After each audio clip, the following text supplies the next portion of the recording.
Welcome to 15 Minute Theatre, the only review show that squeezes a whole production into 900 seconds. The date is Wednesday, the 1st of April, and we've just seen The Wind in the Willows. Open the house.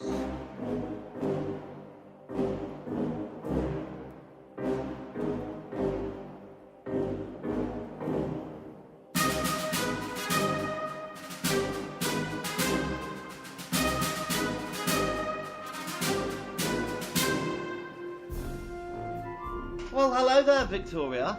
Hello there, Jimbo. Okay, so it's slightly different than usual. Yeah, because I'm looking at your face on a screen instead of in the real life. Yep, we're in the middle of a global pandemic. Yeah, which is the weirdest thing The weirdest ever. thing in the world. But we're not going to focus on that. What we are going to focus on is the fact that the theatres of London have only gone and put some of their plays online. Which is wonderful. Yeah. That bit is wonderful. So we're making the most of it, and we're going to try and watch a few and bring you our reviews as usual. We certainly are. Got some itchy eyes, just taking my glasses off, but you can't see that, so it's fine. So, okay, let's crack on. All right, well, let's do it. So, I'll give you a little bit of information about this, shall I? I would love that. Okay. Oh, no. What? No, what? I wrote this a while ago, and I can't quite read my writing. So, Classic James. It's Wind in the Willows, and it's written by Kenneth Grahame? Grahame? Yes. Who wrote the books? Yes. But this is a version written by the wonderful Julian Fellows, Mr. Downton Abbey himself. Did Julian Fellows write it? It was directed by Rachel Kavanagh. Yeah. And the designer was Peter McIntosh. And it was at the London Palladium. But you can actually get this online by going to willowsmusical.com. Yeah, and just to say that you can watch it for free, but there is you can make a donation, because obviously a lot of artists are having bad times at the moment because they've got no work, and as I appreciate, many people don't. But if you can afford to give them a $5 towards helping out some struggling artists, then that's a very nice thing to do. Absolutely. Seeing as though it would have cost us upwards of £100 probably to see the way we saw it. And the venue was at London Palladium. The running time was about, I think it was about an hour and a half with an interval. 2 hours and a half. 2.5 hours. Yeah. So it's about, I think it's just over 2 hours. Yeah. Well, no, it's 2.5 hours. I guess. Yeah. Let's not split hairs, shall we? Let's not quibble. No. So, all right. So, what do you want to give us a quick synopsis? So basically, Wind in the Willows are the classic characters live in the countryside. There's a mole and a rat, and there's some otters and a badger, and then there's this guy Toad of Toad Hall, who's a bit mischievous, and he's quite into like fast cars, and he gets himself into some scrapes, and they have to try and help him out. Absolutely. The other people, that is. And we should say that this version is a musical. It is a musical. And I don't think I told you who was in it, did I? No. So Toad was played by Rufus Hound. Rat. Yeah. Simon Lipkin. And Denise Welch was the otter. And the wonderful Gary Wilmot playing Badger. So anyway, back to the play. What did you think? Yeah, I really liked it. It's weird because normally I don't really like watching filmed things that were live. Yeah. Like, I love going to comedy, but I find it hard watching comedy shows on TV. And the same with ballet and theatre. I just find it a bit weird because you're not there, and I think you miss so much by not being in that atmosphere. But actually, I really enjoyed this. It was really well filmed, and I think you did get a sense of being in the theatre. It was a good laugh. Good laugh. Yeah. Good family show. Do you know what? I'm not a big fan of the book, The Wind and the Willows. I always found it a bit boring, really. But Yeah. I really enjoyed this. I think it came just at the right time for me. In fact, I watched it twice. You watched it twice? Yeah, I watched it again yesterday because I thought the performances were lovely. I thought the staging was great, and the songs I found really uplifting. Yeah, it's really good fun. I particularly liked the guy that played Rat. I'm going to call him Simon Lipkin. Is that his name? That's the one. I really liked him. I thought they were all good. Mole was really good. Gary Wilmot was great, and Rufus Hound, because he's a comedian, isn't he? Yeah. He played Toad. He was very good. Denise Welch didn't have the best singing voice, but you could skip over that. Yeah, I mean, bless her. I noticed that a little bit as well. But she was good fun. Just to let you know, Craig Mather played Mole. So yeah, sorry about that, he Craig. was good as well. Yeah, yeah. I mean, so the style it was like Edwardian, wasn't it? Their costumes were quite Edwardian costumes. I like the way they did the costumes. So basically, they weren't in full on animal costumes. Everyone had sort of like a hat that had like a little ears on it, and they had a tail. And they had a tail. But then their costumes were like each animal had like a sort of color scheme or a particular, like the foxes all wore hunting clothes. Yes. Some of the others all wore tweed. So they had sort of like normal clothes. Yeah. But I've got low battery mode. I need to get a charger. But I like the way they did it. It was fun and very relatable. We should also mention that Neil McDermott played the Chief Weasel. Oh yeah, he was good as well, wasn't he? Yeah, he was very good. I thought all the performances were strong. Really, I agree with Denise's singing. She's not got the best voice, but she had a lot of heart. She had a lot of heart as a character. Yeah, she was good. Yeah. And I like this. The supporting cast all played numerous roles, didn't they? Yeah. Oh, hello, Columbo. I can hear him barking in the background. Yes. Yeah. He wants to get involved. It's an animal special. Yeah. No, I liked it. I really like the way that they used the set as well. Yeah. Moving sort of bits in and out. So they'd like when they were on the river, they'd bring in some sort of little landing bits, and then there'd be the boat that must have been on wheels that they were rowing around, and then they had quite a lot of big set pieces. There was a train. Yeah. There were cars. Yeah. Yeah. It was a real family show, wasn't it? And I think if I was a kid, I'd have really enjoyed it. It was. Oh yeah, I think it's quite magical the way that it was all done. Yeah. Yeah. Really good family show. And I do think standout star for me was Rufus Howe playing Mr. Toad. Yeah, he was really good. I mean, I've got a bit of fondness for the rat guy, but I mean he's very handsome as well. But Rufus Hound was really good. It was such an over the top, exaggerated character, which Toad is. Traditionally, he's always been like that. Yeah. And his Toad's costumes were amazing. Yes. All green, all bright. He had so much energy.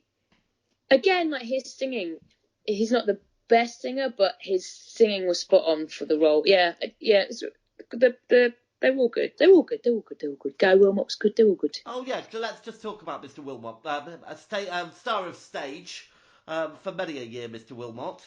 Yeah. I thought he gave a really nice performance, very grounded. Yeah, he's this sort of sensible character, wasn't he? Yeah. Was there anything you didn't like? No, not really. No, there was nothing jarred with me. I thought it all fitted together beautifully.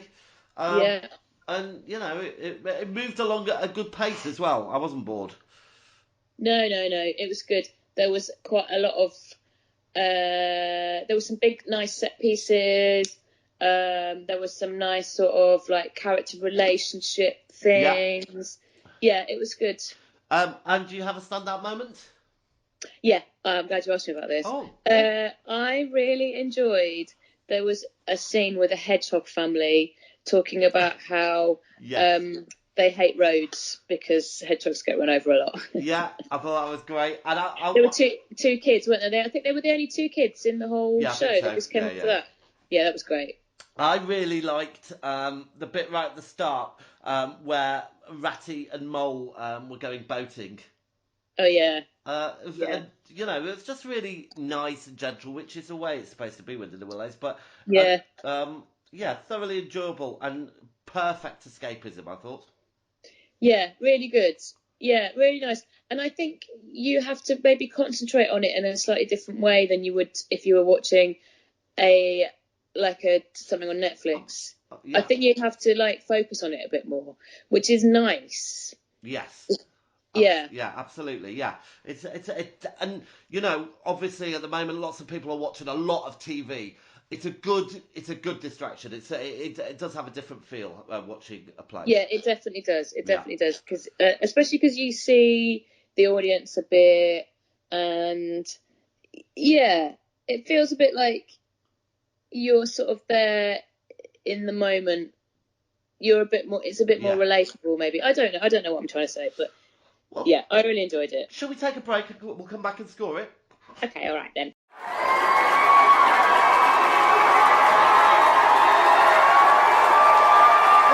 So, before we score it, we've got a new feature for these few months, however long it's going to be.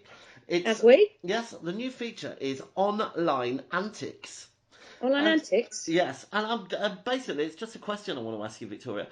What have you been doing or watching to pass the time? Well, I've just watched, probably everyone's just got their sight in for me, The Tiger King, which you recommended, actually. Yeah, what do you think? Oh my God, it's absolutely nuts, isn't it? It really is. Really bonkers. Yeah. I mean, every single character that's in it has got something weird about them. It's really brilliant. Definitely worth check out. I've been watching a series on Netflix called Lock and Key, which... Oh yeah, I've watched that. What do you think? What do you think? You tell me first. Well, I will. I like it. It's a bit of escapism, and I couldn't work out why I liked it so much. And then I found out who the author is. The person who's written it is a man called Joe Hill, who you won't know at all, but I know him as the son of Stephen King. Is he? Yeah. Get out of town. Yeah. So there we go. So there's a couple of recommendations for you. If you've got you need something to pass time, which I'm sure you do. All right, shall we score this baby? Let's do it. All right, so I'll kick off. Performances, I've given it a 7. I'm going to go for an 8. Great. Staging and technical. I'm going to go for I think it's really well staged. I'm going to go for 10. Wow.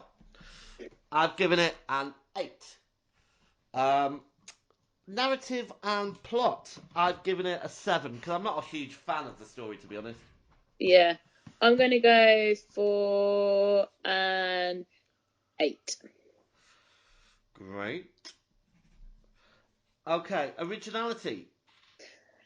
Well, I mean, I don't know that it's that original, really. So I'm going to go for... but then I don't know. I think the staging was really good. I'm going to go for an 8. Okay, I've given it a 6. Costumes, I've given it a big fat 9. I thought the costumes really worked. Yeah, I'd go for a 9 as well. They were great. Lovely. Music? I'm going to go for an 8. And I've given it an 8. And was it worth it? I'm going to go for an 8. But I think my score might be different if I'd seen it in real life. I think probably Absolutely. It might be higher. But I suppose we've got to take that into account for moving forward for the next however long we've got. Yeah. All right, so I'm going to jot up the scores and then I'm going to get back to you with a little treat. Okay, so the scores are in. And I can tell you that it gets a 50-minute theatre rating of 4.21. Which puts it above The Process and National Treasure, but below Endgame. So I think that's... I feel like I scored it too high now, because National Treasure... It was only toxic. Now, if you could see me, I would do the Vic Reese doing Sandy Toksvig, but it wouldn't work. You'll all have to imagine that at home. I'm going to do this next question in the style of Sandy Toksvig. You don't know what I'm doing, so it didn't work. All right, so our next show, this is, I'm going to give you a choice, Vicky. Oh, okay. All right, so there's two here. You can choose between Wild, which was at the Hampstead Theatre. And that's basically a comic play exploring the unexpected, bewildering and life-changing consequences of challenging the status quo at a global level. Oh, that does sound good. Or One Man, Two Governors at the National, starring our friend and yours, James Corden, about a London gangster and a bit of comedy. Now, I happen to know that you're not a fan of James Corden Blue. Cordon Bleu. Cordon Bleu. Cordon Bleu. But that had really good reviews, so I'm going to go for that one. Yeah, I think you're right. And anyway, Wild might come up again. Who knows? Well, if we have time, maybe we can do both. Let's see what happens. Absolutely. Well, Vicky, I think that was the theatre bell. I mean, I can't tell because you're over there, I'm over here. I know, it's all sorts of different noises going on. Too far away. But I'll see.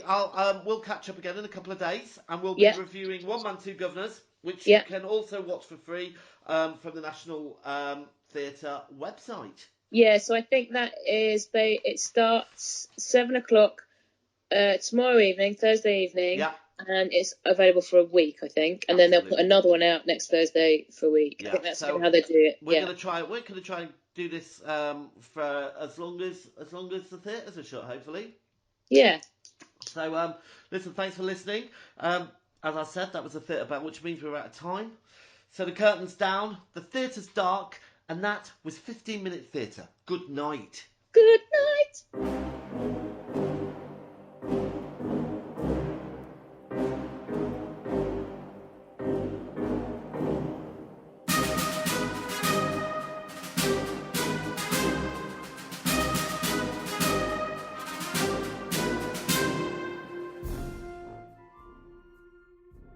If you're brave enough to have your theatre production reviewed, please contact us at 15minutetheatre@gmail.com. Find us on Twitter and please rate and review us on iTunes. Thanks for listening.